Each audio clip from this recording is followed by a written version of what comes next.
Next है हमारे पास bilirubin. ठीक है। बिलीरुबिन जो है बेसिकली ये हमारे पास क्या है, एक प्रिंसिपल बाइल पिगमेंट है जो कि हमारे पास आरबीसीज की डिस्ट्रक्शन से आता है।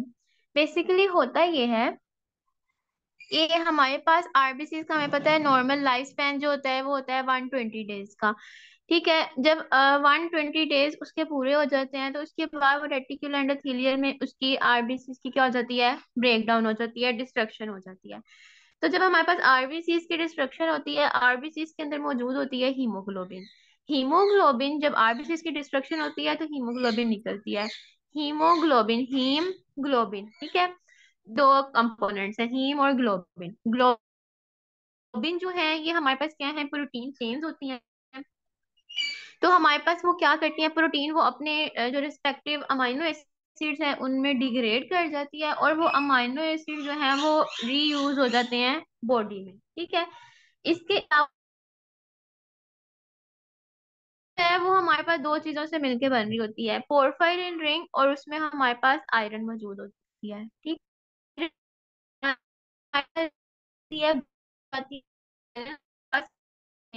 आयरन एक हमारे पास ट्रांसपोर्टर होते हैं जिनको हम ट्रांसफेरिन कहते हैं।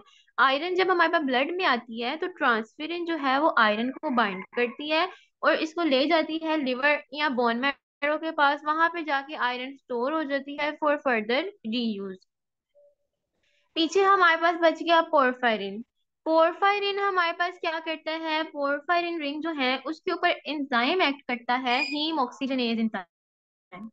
हीम ऑक्सीजनेज एंजाइम हमारे पास पोरफायरिन रिंग का कैटाबोलिज्म करवाता है और उसके नतीजे में हमारे पास बनती है बिलीवर्डिन। देन बिलीवर्डिन पे हमारे पास बिलीवर्डिन रिडक्टेज एंजाइम एक्ट करता है, उसको कन्वर्ट कर देता है, उसको रिड्यूस कर देता है इनटू बिलीरुबिन।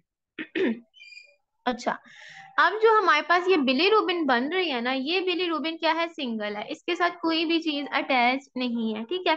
ये हमारे पास है अनकॉन्जुगेटेड बिलीरुबिन, यानी कि इसने किसी के साथ कॉन्जुगेट नहीं बनाया हुआ। ठीक है। ये क्या है, अनकॉन्जुगेटेड बिलीरुबिन। अब हमारे पास जो अनकॉन्जुगेटेड बिलीरुबिन होती है ना, इसको हम कहते हैं इनडायरेक्ट बिलीरुबिन। इनडायरेक्ट क्यों कहते हैं, ये पढ़। और इसके अलावा जो हमारे पास अनकॉन्जुगेटेड या फिर इनडायरेक्ट बिलीरुबिन होती है ना, इसको बेसिकली ये हमारे पास वाटर से हमारे पास ये क्या कहते हैं, बॉडी से एक्सक्रीट आउट नहीं हो सकती। ठीक है। तो हमारे पास इसको बॉडी से एक्सक्रीट आउट होने के लिए इसकी कॉन्जुगेशन होना जरूरी है। ठीक है। कॉन्जुगेशन बेसिकली हम क्यों कर रहे हैं, कॉन्जुगेशन हम इसको वाटर सॉल्युबल बनाने के लिए कर रहे हैं। ठीक है। तो अब हमारे पास जो बिलीरुबिन बनी वो हमारे पास ब्लड में आई। ठीक है। अब क्योंकि ये वाटर इनसॉल्युबल भी होती है, इसके अलावा टॉक्सिक भी होती है, तो इसको हमारे पास क्या कहती है, एल्ब्यूमिन हमारे पास प्लाज्मा प्रोटीन है। ठीक है। हमारे प्लाज्मा की मेजर प्लाज्मा प्रोटीन। ठीक है। एल्ब्यूमिन क्या करती है, इस बिलीरुबिन को बाइंड कर लेती है। ठीक है। और इस कॉन्जुगेटेड बिलीरुबिन को पकड़ के लेके जाती है कहाँ पे, लिवर के पास। ठीक है। लिवर में क्या होता है, लिवर में हमारे पास बेसिकली होनी होती है इसकी कॉन्जुगेशन। ठीक है। तो हमारे पास क्या हुआ, एल्ब्यूमिन, जब बिलीरुबिन ब्लड में आई, एल्ब्यूमिन ने उसको पकड़ा, उसको लेके गई लिवर में। ठीक है। लिवर में जो आपके पास साइनोसोइडल प्लेसेस होती हैं, स्पेसेस होती हैं, वहां पे एल्ब्यूमिन ने बिलीरुबिन को छोड़ दिया। ठीक है। वहीं पे हमारे पास हिपेटोसाइट्स मौजूद थे। तो बेसिकली कॉन्जुगेशन कहाँ पे हो रही थी, हिपेटोसाइट्स के अंदर। जब बिलीरुबिन को वहां साइनोसोइडल स्पेस में जाके छोड़ दिया, वहां पे हमारे पास थे हिपेटोसाइट्स। हिपेटोसाइट्स की सरफेस पे हमारे पास क्या होता है, एक कैरियर प्रोटीन मौजूद होती है। ठीक है। जिसका नाम है लिगेंडिन। वो क्या करती है, ये जो हमारे पास बिलीरुबिन आई हुई है अनकॉन्जुगेटेड, जिसको एल्ब्यूमिन छोड़ती है, वो लिगेंडिन क्या करती है, उस अनकॉन्जुगेटेड बिलीरुबिन को पकड़ती है और हिपेटोसाइट्स के अंदर जो एंडोप्लाज्मिक रेटिकुलम है ना, वहां पे लेके आती है। अब एंडोप्लाज्मिक रेटिकुलम के अंदर लाने का क्या मकसद है, एंडोप्लाज्मिक रेटिकुलम के अंदर हमारे पास क्या होना होता है, कि जो हमारे पास अनकॉन्जुगेटेड बिलीरुबिन है इसकी कॉन्जुगेशन होनी होती है, या जिसको हम एस्टेरिफिकेशन कहते हैं, वो होनी होती है। ठीक है। अब होता क्या है, हमारे पास एंडोप्लाज्मिक रेटिकुलम के अंदर एंजाइम होता है। ठीक है। जिसका नाम है यूरिडीन डाइफॉस्फेट ग्लूकुरोनाइल ट्रांसफेरेज, जिसको हम कहते हैं यूडीपी जीटी। होता क्या है, जब अनकॉन्जुगेटेड बिलिरुबिन हमारे पास एंडोप्लाज्मिक रेटिकुलम के अंदर आती है, तो हमारे पास जो ये यूडीपीजीटी इंजाइम है, ये क्या करता है, हमारे पास बेसिकली जो अनकॉन्जुगेटेड बिलिरुबिन है ना, इसके पास ना इसके दो साइड चेन्स हैं, ठीक है, प्रोपियोनिक एसिड साइड चेन्स हैं इसकी दो। तो हमारे पास क्या करती है, जो यूडीपीजीटी है ना, वो क्या करती है, ग्लूकोरोनिक एसिड उठाती है और पे और ग्लूकोरोनिक साइड लगा देती है, ठीक है। तो जब हमारे पास ग्लूकोरोनिक एसिड इसके साथ बाइंड कर जाता है अनकॉन्जुगेटेड बिलिरुबिन के साथ, तो फिर हमारे पास क्या हो जाता है, कॉन्जुगेटेड बिलिरुबिन बन जाती है, ठीक है। यानी कि जो अनकॉन्जुगेटेड बिलिरुबिन आई थी, वो अब किसी के साथ कॉन्जुगेट कर गई है, बाइंड कर गया, किसके साथ कर गया, ग्लूकोरोनिक एसिड के साथ कर गया। और उसको कॉन्जुगेट किसने करवाया है, यूडीपी जीटी इंजाइम ने, ठीक है।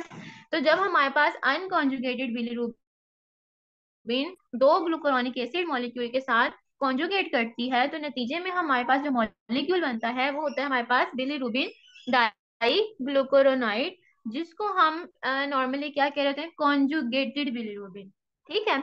अब जो हमारे पास कॉन्जुगेटेड बिलिरुबिन होती है ना, इसको हम क्या कहते हैं, डायरेक्ट बिलिरुबिन।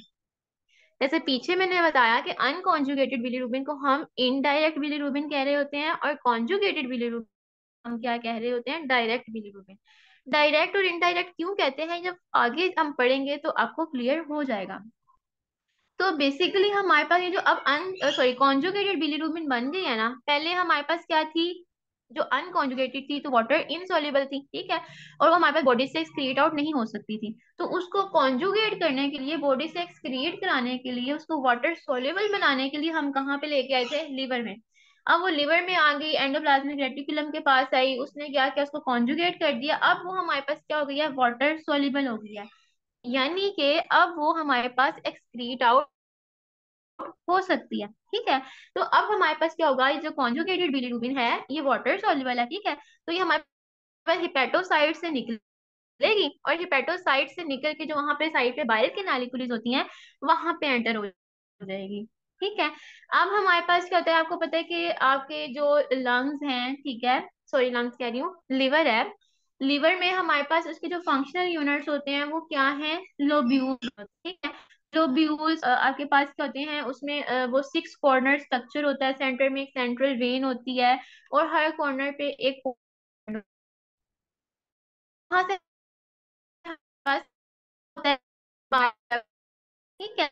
इसी तरह हमारे पास लिवर में बहुत सारे लोब्यूल्स हैं।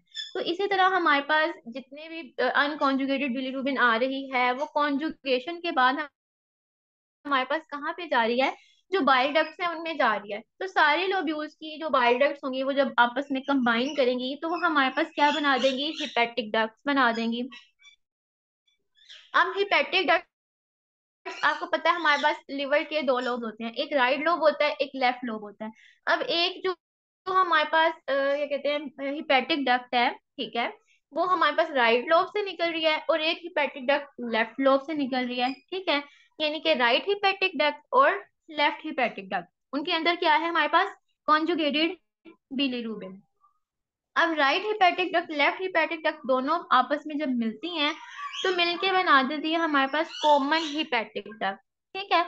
देन कॉमन हिपेटिक डक्ट हमारे पास लिवर से बाहर निकली हुई है, तो हमारे पास गॉल सिस्टिक डक्ट। तो हमारे पास कॉमन जो हिपेटिक डक्ट है, जब ये सिस्टिक डक्ट के साथ मिलती है, कॉमन बाइल डक्ट, ठीक है।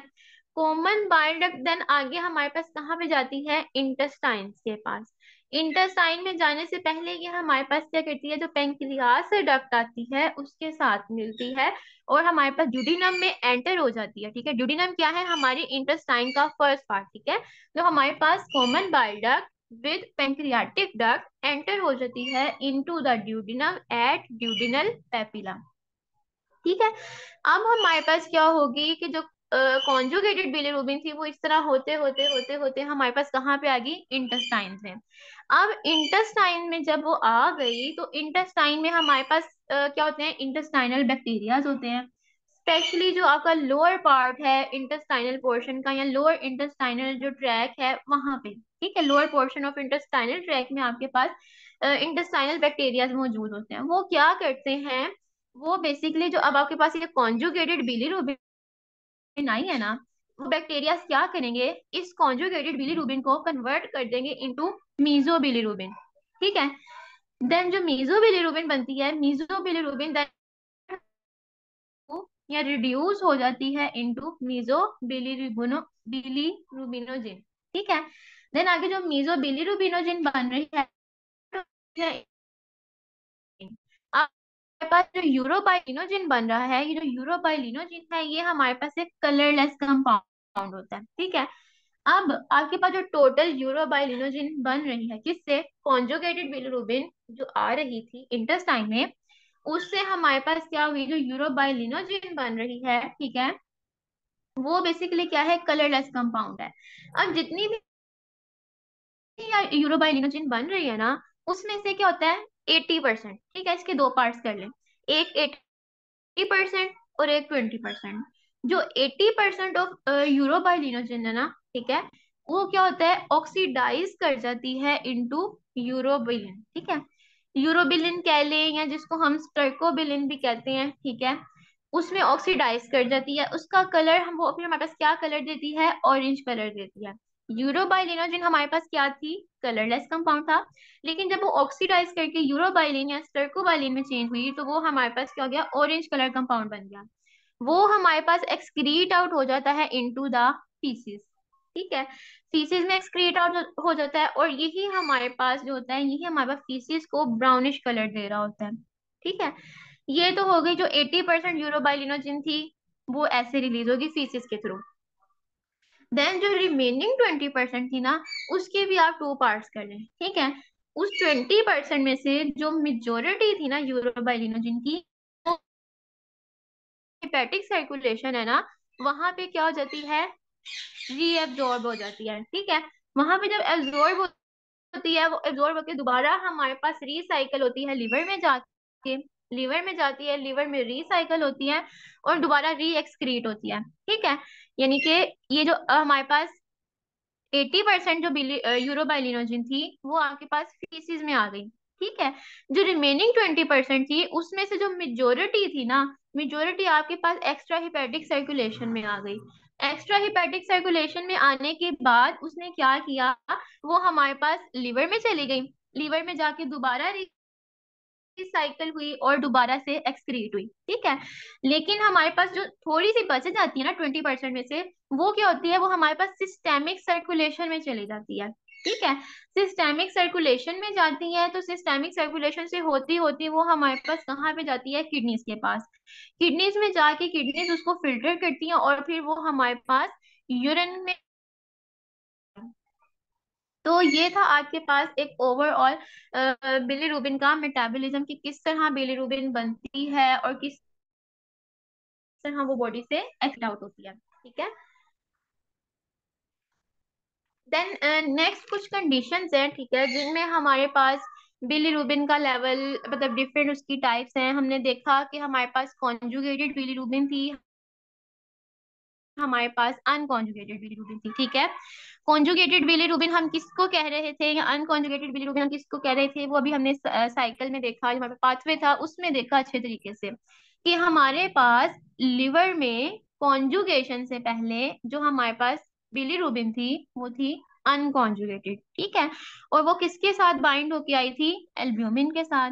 तो वो वाली बिलीरुबिन जो हमारे पास एल्ब्यूमिन के साथ बाइंड है, वो हमारे पास है अनकॉन्जुगेटेड बिलीरुबिन। ठीक है, फिर वो अनकॉन्जुगेटेड बिलीरुबिन जब हमारे पास लिवर में आती है, लिवर में आके वो ग्लूकुरोनिक एसिड के साथ कॉन्जुगेट कर जाती है, उसके बाद जो निकलती है ना, क्योंकि वो वाटर सोल्युबल होती है, इसलिए अब उसको दोबारा एल्ब्यूमिन के साथ बाइंड करने की जरूरत नहीं है। ठीक है, तो इसलिए वो वाली जो बिलीरुबिन होती है, वो हमारे पास होती है कॉन्जुगेटेड बिलीरुबिन, और ये एल्ब्यूमिन के साथ बाउंड नहीं होती।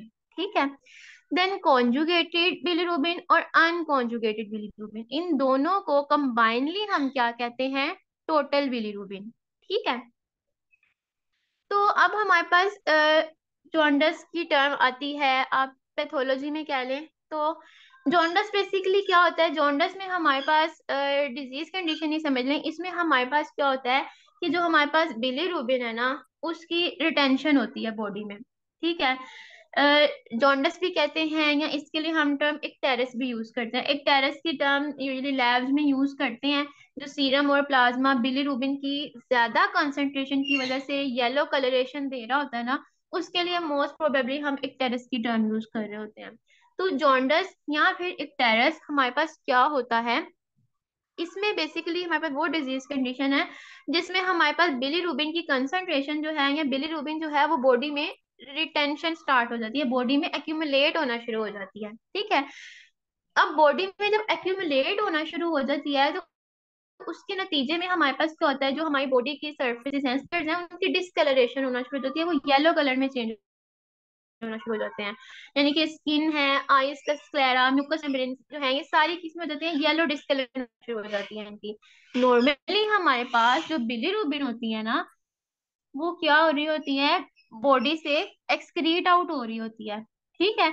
और जो नॉर्मल सीरम प्लाज्मा लेवल होता है वो बहुत कम होता है, यूजली 0.2 से 1.0 मिलीग्राम पर डेसीलीटर होता है, ठीक है, एडल्ट्स में टोटल बिलीरुबिन का। तो लेकिन जब हमारे पास जॉन्डिस होता है ना, तो इसमें हमारे पास क्या होता है, बिलीरुबिन की एक्यूमुलेशन होना स्टार्ट हो जाती है, रिटेंशन होना स्टार्ट हो जाती है, जिससे हमारे पास डिस्कलरेशन वगैरह देखने को मिलती हैं। तो अब हमारे पास जब हमारे पास बिलीरुबिन की क्या होती है, नॉर्मली तो ये होता है ना कि जब हमारे पास बिलीरुबिन का लेवल बढ़ना शुरू होता है, बिलीरुबिन एक्यूमुलेट होना शुरू होती है, तो जैसे हमने नॉर्मल लेवल देखा 0.2 से 1.0 मिलीग्राम पर डेसीलीटर टोटल बिलीरुबिन की बात कर रही हूँ इन अडल्ट। ठीक है। जब इससे बढ़ना शुरू करती है ना, तो वो एज सच नेकेड आई से हमारे पास डिटेक्टेबल नहीं होती। ठीक है। वो हमारे पास डिटेक्टेबल कब होती है, जब बिलीरुबिन का लेवल हमारे पास 3 या 5 मिलीग्राम पर डेसीलीटर से ज्यादा होता है ना, फिर वो हमारे पास हमें आम आंख से डिटेक्टेबल शुरू होती है, यानी कि फिर हमें डिस्कलरेशन वगैरह नजर आना शुरू होती है। ठीक है। तो बेसिकली हमारे पास जो जॉन्डिस है ना, उसको हमने क्लासिफाई किया हुआ है, ठीक है, 3 तरह। प्री हिपेटिक जॉन्डिस, ठीक है, pre hepatic jaundice, hepatic jaundice, और then lastly post hepatic jaundice. ये हमने इसको किस तरह क्लासिफाई किया है, कि हम उस साइट की बेसिस पे कि जहां पे डिसऑर्डर है, कि किस साइट पे किस जगह पे डिसऑर्डर है, उसकी बेसिस पे हमने इसको क्लासिफाई किया हुआ है। कि अगर तो आप देखें टर्म इसके नाम से जाहिर है, प्री हिपेटिक, हिपेटिक का टर्म यूज करते हैं हम लिवर के लिए।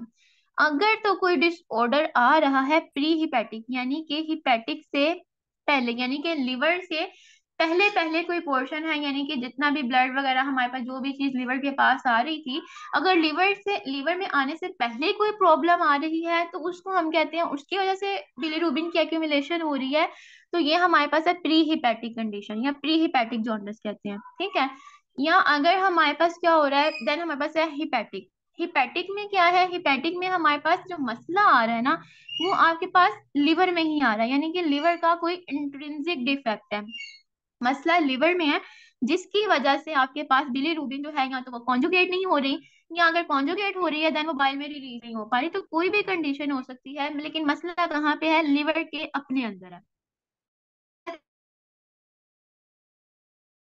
देन लास्टली हमारे पास है post hepatic jaundice. Post hepatic यानी कि मसला जो है वो लिवर के बाद है, यानी जो है लिवर चुकी है, लेकिन मसला कहाँ पे आ रहा है, लिवर के बाद, सॉरी, लिवर से निकलने के बाद जो आगे बाइल्स वगैरह थी, जो डक्ट्स वगैरह थी, वहां पे कोई मसला आ रहा है, जिसकी वजह से वो रिलीज नहीं हो पा रही, बॉडी से एक्सक्रीट नहीं हो पा रही, और वो बॉडी में एक्यूमुलेट कर रही है, रिटेंशन हो रही है उसकी। तो उस कंडीशन को हम कहते हैं पोस्ट हिपैटिक जॉन्डिस। ठीक है। तो ये हमारे पास ये 3 टर्म्स। लेकिन आपने एक बात का ख्याल ये रखना है कि हमारे पास जो प्री हिपैटिक है और पोस्ट हिपैटिक, इसमें प्री हिपैटिक में मसला आ रहा है लिवर से पहले, लेकिन लिवर इसमें ठीक है, यानी कि मसला पहले आ रहा है, लिवर इसमें ठीक है, लिवर की फंक्शनिंग ठीक है, वहां पे कॉन्जुगेशन ठीक है। देन जो पोस्ट हिपैटिक है, इसमें भी हमारे पास मसला कहाँ आ रहा है, लिवर के कहीं बाद में, यानी कि लिवर इसमें भी ठीक है, ठीक है, यानी कि कॉन्जुगेशन का प्रोसेस ठीक है इसमें। तो अब हमारे पास देख लेते हैं कि इनमें बेसिकली हो सब में क्या रही है, टोटल बिलीरुबिन इंक्रीज कर रही है। अब जो आपके पास टोटल बिलीरुबिन है, हमने क्या कहा था, टोटल बिलीरुबिन किस चीजों का मजमुआ है हमारे पास कॉन्जुगेटेड बिलीरुबिन और अनकॉन्जुगेटेड बिलीरुबिन। ये दोनों बिलीरुबिन मिलके हमें बिलीरुबिन बना रही होती है। तो अब हमारे पास होता क्या है, बारी बारी देखते हैं। जो हमारे पास प्री हिपैटिक जॉन्डस है, ठीक है, प्री हिपैटिक जॉन्डस यानी कि लिवर से पहले कोई मसला आ रहा है, हो सकता है। जैसे क्या मसला आ रहा है, हो सकता है उस पर्सन को कोई हीमोलिटिक एनीमिया कंडीशन हो, ठीक है, उसको हीमोलिटिक एनीमिया हो, एक्यूट या क्रॉनिक कोई भी हो, उसमें हीमोलिटिक कंडीशंस चल रही हो, ठीक है।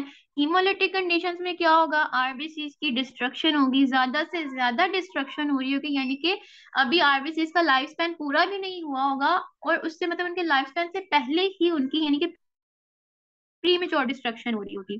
तो उससे नतीजे में क्या होगा, हमारे पास बिलीरुबिन जो है वो ज्यादा से ज्यादा बनेगी, ठीक है।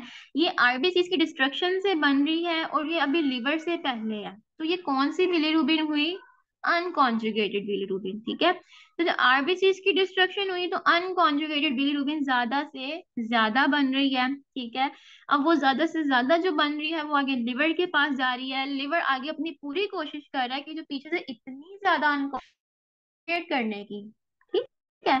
क्योंकि लेकिन इस कंडीशन में हमारे पास क्या है, लिवर ओके है, लिवर फंक्शनिंग है, वो कॉन्जुगेशन कर रहा है, इसलिए हम अन लेवल, ठीक है। लेकिन फिर भी वो 5 मिलीग्राम पर डेसीलीटर से ज्यादा एक्सीड नहीं कर पाता, क्यों? क्योंकि हम मतलब हमारे पास टोटल बिलीरुबिन का लेवल 5 मिलीग्राम पर डेसीलीटर से एक्सीड नहीं कर पाता, क्यों? क्योंकि इस कंडीशन में हमारे पास लिवर जो है वो फंक्शनिंग है, ओके है, ठीक है।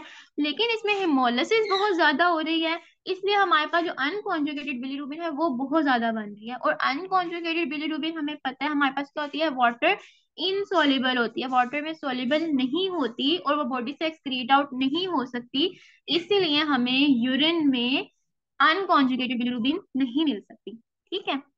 देन सेकेंड हमारे पास है हिपैटिक। हिपैटिक में हमारे पास क्या होता है, हिपैटिक यानी कि लिवर का कोई इंट्रिंसिक डिफेक्ट आ रहा है, लिवर का कोई अपना मसला है, हो सकता है लिवर जो है, लिवर में हमारे पास बिलीरुबिन का जो मेटाबॉलिज्म है उसमें कोई डिफेक्ट आ गया, यानी कि बिलीरुबिन की कॉन्जुगेशन सही नहीं हो रही। कॉन्जुगेशन कौन करा रहा था, वो जो यूडीपी, तो ठीक है, जब वो एंजाइम एब्सेंट हो तो उस वजह से हमारे पास कॉन्जुगेशन ना हो रही हो, या ये भी हो सकता है हमारे पास कॉन्जुगेशन तो हो रही हो लेकिन हमारे पास हिपेटोसाइट से वो बिलीरुबिन निकल के बाइल डक्ट्स में ना आ रही हो, ट्रांसपोर्ट का कोई डिफेक्ट हो। या फिर हो सकता है कि कॉन्जुगेशन तो हो रही है लेकिन हिपेटोसेलुलर इंजरी हो गई है, हिपेटोसाइट्स की कोई इंजरी हो गई है, जिसकी वजह से जो कॉन्जुगेटेड बिलीरुबिन है वो निकल के कॉन्जुगेशन के बाद जो बिलीरुबिन क्या हो रही है, इंजरी की वजह से निकल के ब्लड में आना शुरू हो गई है और उसका लेवल इंक्रीज कर गया है, ठीक है। तो ये डिपेंड करता है कि कोई भी सिचुएशन हो सकती है हिपैटिक में। तो अब हमारे पास इसमें कुछ डिजीजेज उन्होंने डिस्कस की गई हैं, ठीक है, की हैं। जैसे कि हमारे पास पहली है गिलबर्ट डिजीज, और इसके बाद है क्लिगर निजार सिंड्रोम, ठीक है, क्रिगलर निजार सिंड्रोम और गिलबर्ट डिजीज। इन दोनों कंडीशंस में हमारे पास क्या होता है, इसमें हमारे पास मसला आ रहा होता है कॉन्जुगेशन का। इसमें हमारे पास कॉन्जुगेशन नहीं हो रही थी, बेसिकली जो एंजाइम है ना जिसने बिलीरुबिन का मेटाबॉलिज्म कराना है, उसकी कॉन्जुगेशन करानी है, वही हमारे पास क्या होता है, एब्सेंट होता है, ठीक है, या डेफिशिएंट होता है या एब्सेंट होता है। तो जब हमारे पास वो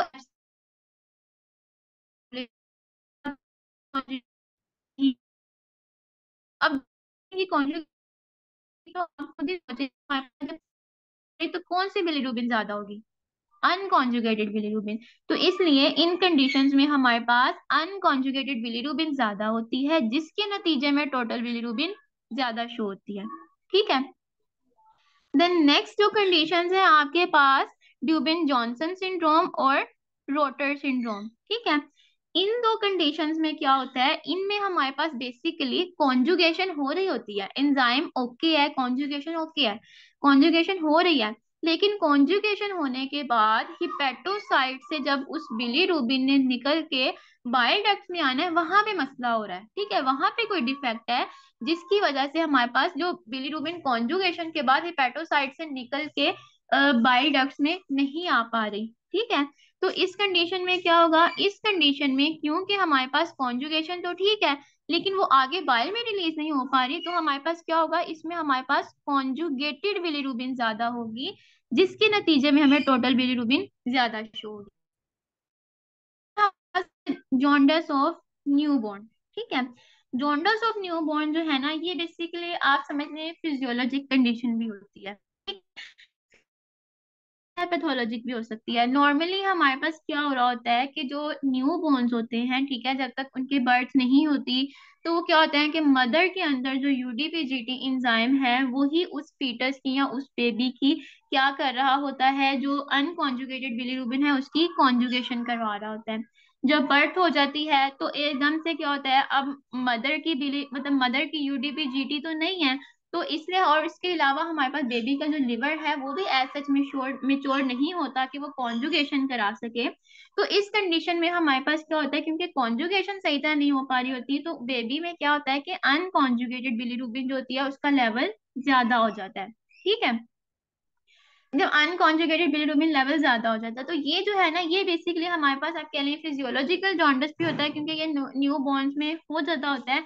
और इसका जो अगर हम देखें ऑनसेट जो होता है, ये विद इन मतलब 24 to 48, जब बर्थ होती है उसके 24 to 48 आवर बाद हमें शो होता है कि उस पर बेबी को जॉन्डिस के मतलब सिम्टम्स शो होते हैं, या उसकी अनकॉन्जुगेटेड बिलीरुबिन ज्यादा होती है, ठीक है। की पीक चलती है, और उसके बाद फिर विद इन 1 to 2 वीक्स जो है, ये हमारे पास खुद ही विदाउट एनी ट्रीटमेंट ये हमारे पास नॉर्मल लेवल्स पे आ जाती है, ठीक है। ये तो हमारे पास थी फिजिकल जॉन्डिस या फिजियोलॉजिकल जॉन्डिस। देन हमारे पास अगर, ठीक है, अगर हमारे पास क्या हो, समटाइम्स ऐसे होता है कि जो हमारे पास क्या कहते हैं बिलीरुबिन है, या जो बच्चों में जो बिलीरुबिन का जो मेटाबॉलिज्म है, ये क्या होता है, ये फिजियोलॉजिकल के बजाय पैथोलॉजिकल कंडीशन में चेंज हो जाता है। उसमें क्या होता है कि उसमें हमारे पास थोड़ी सिविरिटी आ जाती है, ठीक है। जैसे इसमें तो हमारे पास क्या हो रहा था कि हमारे पास अनकॉन्जुगेटेड बिलीरुबिन ज्यादा हो रही थी, क्योंकि हमारे पास यूडीपीजीटी एंजाइम अभी सही तरह काम नहीं कर रहा था, इसीलिए।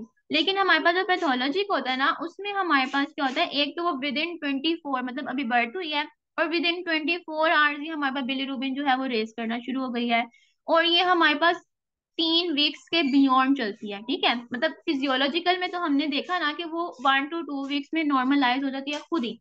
लेकिन अगर वो 1 to 2 वीक्स तक नॉर्मलाइज नहीं होती और उसके बियॉन्ड इंक्रीज रहती है, तो वो हमारे पास पैथोलॉजिक कंडीशंस में आ जाती है। और पैथोलॉजिक कंडीशन वो हमारे पास कौन हो रही है, हमारे पास कॉन्जुगेटेड बिलीरुबिन रेज हो रही होती है, ठीक है। और ये हमारे पास समटाइम्स ऐसे भी होता है कि अगर हमारे पास बिलीरुबिन जो है वो नॉर्मल मतलब बहुत ज्यादा एक्सीड कर रही हो, तो वो न्यूक्लियाई या ब्रेन वगैरह में जाके डिपॉजिट हो जाती है, या जो नर्व सेल्स हैं उनको डैमेज कर देती है, तो वो हमारे पास कौन सी कंडीशन आ जाती है, कर्नेक्टेरिस की कंडीशन आ जाती है, ठीक है। बहरहाल इसका ट्रीटमेंट क्या करते हैं, फोटोथेरेपी की जाती है, ठीक है। फोटोथेरेपी में क्या होता है कि जो बेबी है उसको एक्सपोज किया जाता है लाइट में, ठीक है। वो फोटोथेरेपी में होता क्या है कि जो हमारे पास कैपिलरीज, बेबी की जो कैपिलरीज स्किन के पास से गुजरी होती हैं, उनमें जो हमारे पास बिलीरुबिन अनकॉन्जुगेटेड बिलीरुबिन फ्लो कर रही होती है ना, तो वो क्या होती है, वाटर अनसॉल्युबल होती है, ठीक है। अनकॉन्जुगेटेड बिलीरुबिन वाटर अनसॉल्युबल होती है। तो फोटोथेरेपी क्या करती है, वो उस बिलीरुबिन को तोड़ देती है, और तोड़ के उसको वाटर सोल्युबल आइसोमर्स में कन्वर्ट कर देती है, जो कि फिर बॉडी से एलिमिनेट आउट हो जाते हैं। लास्टली हमारे पास है पोस्ट हिपैटिक। पोस्ट हिपैटिक में हमारे पास क्या हो रहा होता है कि मसला जो है वो कहाँ पे आ रहा है, निकल गई है, कॉन्जुगेशन हुई, कॉन्जुगेशन होके लिवर से निकल गई, अब मसला कहाँ आ रहा है, बाद वाली डक्ट्स में कहीं पे आ रहा है। हो सकता है मोस्ट प्रोबेबली स्टोन बन गया, हो सकता है कोई ट्यूमर आ गया जिसकी वजह से ऑब्स्ट्रक्शन हो रही है, और बाइल जो है वो आगे, या जो बिलीरुबिन है जो कॉन्जुगेट हो चुकी है वो आगे रिलीज आउट नहीं हो पा रही, ठीक है। तो ये जो ब्लॉकेज है ना, तो इस कंडीशन में हमारे पास क्या होता है, इस कंडीशन में कॉन्जुगेशन हो रही होती है, ठीक है। तो इसलिए हमारे पास कॉन्जुगेशन के बाद उसके आगे ब्लॉकेज हो रही होती है, इसलिए हमारे पास इसमें कॉन्जुगेट जो बिलीरुबिन है वो हमारे पास मोस्ट प्रोबेबली ज्यादा हो रही होती है, लेकिन वो आगे रिलीज ही नहीं हो पा रही होती, तो समहाउ उसका इफेक्ट जो है वो अनकॉन्जुगेटेड बिलीरुबिन पे भी पड़ता है, तो हमारे पास इस वजह से हमारे पास इसमें टोटल बिलीरुबिन रेज आती है। और एक और पॉइंट आपने याद रखना है कि बेसिकली कॉन्जुगेट जो बिलीरुबिन थी, ठीक है, वही आगे हमारे पास यूरोबाइलिनोजिन में कन्वर्ट हो रही थी ना, और यूरोबाइलिनोजिन आगे हमारे पास ऑक्सीडाइज होकर यूरिबिलिन स्टर्कोबिलिन बना के फीसिस में जा रही थी और फीसिस को कलर दे रही थी। लेकिन अगर हमारे पास यूरोबाइलिनोजिन ही नहीं मतलब बन पा रही, ठीक है, यानी कि हमारे पास जो कॉन्जुगेटेड बिलीरुबिन है वो ही ब्लॉक हो गया है, आगे एक्सक्रीट नहीं हो पा रही, तो इसका मतलब है कि हमारे पास यूरोबिलिन स्टर्कोबिलिन नहीं बन रही, तो इसलिए हमारे पास जो फीसिस का कलर है वो भी ब्राउन कर दो। ठीक है, ये थी कुछ इसकी कि जिनमें हमारे पास बिलीरुबिन की कंसंट्रेशन इंक्रीज आ सकती है, और हमने इसकी डिफरेंट टाइप्स देख ली। देन नेक्स्ट हमारे पास है बिलीरुबिन डिटर्मिनेशन मेथड्स, कि हम बिलीरुबिन को किस तरह डिटर्मिन करते हैं। बिलीरुबिन के बेसिकली हमारे पास ना इसका पहले क्या हुआ था कि पुराने टाइम की बात है, ठीक है, पहले साइंटिस्ट था एहरलिक, ठीक है, साइंटिस्ट का नेम था एहरलिक। उसने क्या किया, यूरिन सैंपल को यूज किया। यूरिन सैंपल को यूज करते हुए उसने क्या किया, यानी कि यूरिन में जो हमारे पास बिलीरुबिन थी, ठीक है, उसको उसने क्या करवाया, डाई एजोटाइज सल्फोनिलिक एसिड के साथ रिएक्ट करवाया, जिसके नतीजे में हमारे पास क्या हुआ, एक रेडिश पर्पलिश कंपाउंड बना। ठीक है, रेडिश पर्पलिश कलर हमें मिला। ठीक है, तो इसमें जो हमारे पास हम क्या चीज बिलीरुबिन को उसने किसके साथ रिएक्ट कराया था, डाई एजोटाइज सल्फोनिलिक एसिड के साथ, इसलिए हम इसको कहते हैं डाई एजो रिएक्ट।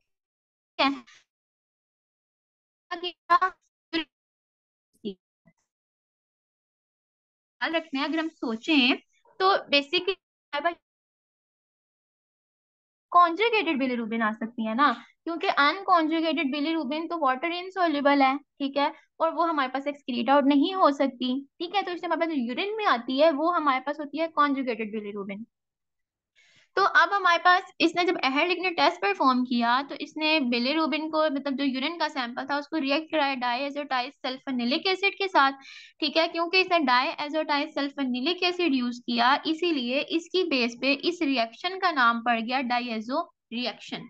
ठीक है, अब कुछ टाइम बाद कोई और साइंटिस्ट आए, उन्होंने क्या किया, इसी को ही फर्दर प्रोसीड किया। ठीक है, वो थे मेलॉय और एवलिन।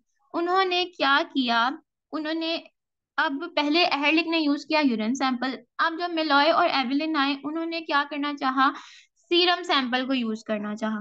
ठीक है, और उन्होंने सीरम सैंपल को यूज किया। ठीक है, लेकिन अब आप खुद सोचें, सीरम में आपके पास कॉन्जुगेटेड बिलीरुबिन भी है और अनकॉन्जुगेटेड बिलीरुबिन भी है। ठीक है, लेकिन आपने एक बात याद रखनी है कि जो अनकॉन्जुगेटेड बिलीरुबिन है ना, यानी कि जो हमारे पास किसके साथ अटैच है, एल्ब्यूमिन के साथ। ठीक है, क्योंकि वो हमारे पास एल्ब्यूमिन के साथ है, बस इस डायजो रिएजेंट के साथ बाइंड नहीं कर सकती, और अगर वो डायजो रिएजेंट के साथ बाइंड तो हमारे ठीक है। तो अब हमारे पास क्या होता है कि हमने अगर जो हमारे पास अनकॉन्जुगेटेड बिलीरुबिन है, यानी कि जो हमारे पास एल्ब्यूमिन के साथ बाइंड है, अगर हमने उसको भी मेजर करना है तो उसको मेजर करने के लिए हमें क्या करना पड़ेगा, पहले हमें उसको एल्ब्यूमिन से अनबाउंड कराना पड़ेगा, यानी कि उसके साथ से एल्ब्यूमिन हटानी पड़ेगी।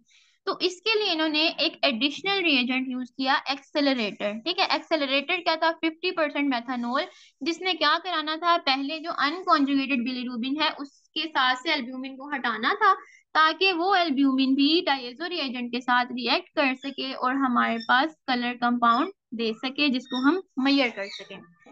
देन सिमिलरली कुछ टाइम बाद दूसरे साइंटिस्ट आए, जेंड्रेसिक ग्रोव। ठीक है, उन्होंने क्या किया, उन्होंने भी सेम सीरम सैंपल को यूज किया, लेकिन डिफरेंस कहाँ पे आया, एक्सेलरेटर में। पहले उन्होंने यूज किया था 50% मेथनॉल, लेकिन इन्होंने यूज किया कैफीन बेंजोएट एसीटेट। ठीक है, और इसके नतीजे में हमारे पास क्या हुआ, पर्पल कलर कंपाउंड हमें देखने को मिला। तो ये थी इसकी ब्रीफ सी समरी इसके मेथड्स की। ठीक है, अब हम जो बात कर रहे थे डायरेक्ट बिलीरुबिन क्या होती है, इनडायरेक्ट बिलीरुबिन में क्या डिफरेंस है, मतलब इनको क्यों कहते हैं डायरेक्ट और इनडायरेक्ट, अब हम उसकी तरफ आते हैं। बेसिकली हमारे पास जो कुछ डिफरेंसेस देख लेते हैं, जो हमारे पास अनकॉन्जुगेटेड बिलीरुबिन थी वो हमने क्या कहा था, वाटर इनसॉल्युबल होती है। ठीक है, जबकि कॉन्जुगेशन के बाद वो वाटर सोल्युबल होती है। कि हमने वाटर सोल्यूबल बनाना होता है।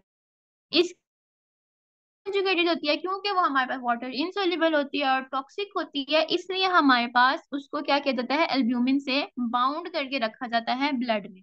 जबकि जो कॉन्जुगेट हो जाती है तो फिर वो फ्री स्टेट में फिरती है, ठीक है, यानी कि फिर उसको एल्ब्यूमिन के साथ बाउंड होने की जरूरत नहीं है। देन हमारे पास इनडायरेक्ट बिलीरुबिन और डायरेक्ट बिलीरुबिन। अब हम बात करते हैं कि इसको इनडायरेक्ट और डायरेक्ट क्यों कहते हैं। अनकॉन्जुगेटेड को हमने क्या कहा था, इनडायरेक्ट बिलीरुबिन, ठीक है। इनडायरेक्ट बिलीरुबिन क्यों कहा, क्योंकि अनकॉन्जुगेटेड बिलीरुबिन किसके साथ बाइंड थी, एल्ब्यूमिन के साथ। और जब तक वो एल्ब्यूमिन के साथ बाइंड ना, वो हमारे पास डाइएजो रिएजेंट के साथ रिएक्ट नहीं कर सकती, ठीक है। तो पहले हमें, अगर हमने अनकॉन्जुगेटेड बिलीरुबिन को साथ मैयर करना है ना, तो हमें क्या करना पड़ेगा, पहले उसके साथ एल्ब्यूमिन को रिमूव कराना पड़ेगा, उसके लिए हमने एक्सेलरेटर यूज किया था। देन फिर जब एल्ब्यूमिन रिमूव हो जाएगी, फिर जो बिलीरुबिन होगी वो हमारे पास रिएक्ट करेगी डायजो रिएजेंट के साथ और हमें रिजल्ट देगी। तो इसलिए हम इसको, क्योंकि बिलीरुबिन को इनडायरेक्ट मेथड से यूज कर रहे हैं, पहले हमें एक्सेलरेटर डालना पड़ा है, फिर ये डायजो रिएजेंट के साथ रिएक्ट करी है, इसलिए हम इसको कहते हैं इनडायरेक्ट बिलीरुबिन। और जो कॉन्जुगेटेड बिलीरुबिन होती है, क्योंकि ये एल्ब्यूमिन के साथ बाउंड नहीं होती, इसलिए हमें इसमें किसी एक्सेलरेटर डालने की जरूरत नहीं है, बल्कि ये विदाउट एनी एक्सेलरेटर ही हमारे पास डायजो रिएजेंट के साथ रिएक्ट करती है और रिजल्ट्स दे देती है, ठीक है। तो इसी बेसिस पे हम इसको डायरेक्ट बिलीरुबिन कहते हैं और इनडायरेक्ट बिलीरुबिन कहते हैं। अब हमारे पास जो हमने पीछे देखे डिफरेंट मेथड, एहरलिक मेथड हो गया जिसमें अपने डायजो रिएक्शन बेसिकली यूज किया, इसके अलावा जेंड्रेसिक ग्रुप था या मिलोय एल्विन मेथड से। तो जितने भी मेथड हमने यूज किए उसकी बेसिस पे हमें पता चला कि हमारे पास बिलीरुबिन जो थी, मतलब कितने टाइप्स की थी, ठीक है। एक हमारे पास बिलीरुबिन, इसके अलावा कॉन्जुगेटेड बिलीरुबिन थी जो डायरेक्ट बिलीरुबिन थी, और हमने ये बात की कि ये दोनों मिलके हमारे पास क्या बना रही होती हैं, इन दोनों को कंबाइनली हम कह देते हैं टोटल बिलीरुबिन। लेकिन इसके अलावा हमारे पास एक और फ्रैक्शन होता है बिलीरुबिन का, जिसको हम कहते हैं डेल्टा बिलीरुबिन। नॉर्मली हमारे पास डेल्टा बिलीरुबिन जो होती है ना, ये हमारे पास नॉर्मल पर्सन में मौजूद नहीं होती। इसकी सिग्निफिकेंस ये है कि ये हमें किस में देखने को मिलती है, हिपेटिक ऑब्स्ट्रक्शन के केसेस में डेल्टा बिलीरुबिन देखने को मिलती है, और ये एक्ट करती है एज एन कॉन्जुगेटेड बिलीरुबिन, ठीक है। तो अगर कोई हिपैटिक ऑब्स्ट्रक्शन का पेशेंट होगा, तो उसमें हमारे पास डेल्टा बिलीरुबिन, कॉन्जुगेटेड बिलीरुबिन और अनकॉन्जुगेटेड बिलीरुबिन, तीनों बिलीरुबिन होंगी जो as a total bilirubin count होंगी। देन सेम वही बात आ गई